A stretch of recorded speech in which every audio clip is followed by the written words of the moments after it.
Hello, I'm Mark Scoyen. I'm an automation specialist for Werner Electric, Minnesota.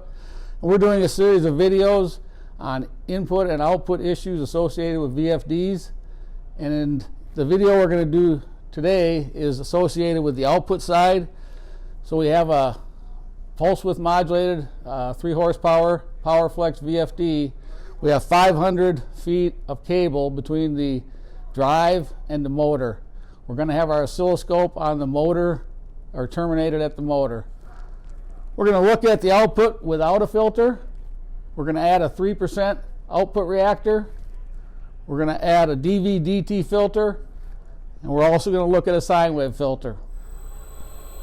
Okay, what we're looking at now is the VFD output without any filter. We have 500 feet of cable between the drive output and the motors. Our scope is attached at the motor end. So the display is currently set on 2 milliseconds per division, 500 volts per division.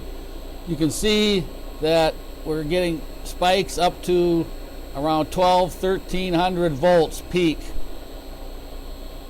If I expand out the display, we'll be able to see the individual pulses. So here you can see we're getting spikes up to around 1200 volts peak. You can see the ringing and the damped oscillation on the waveform.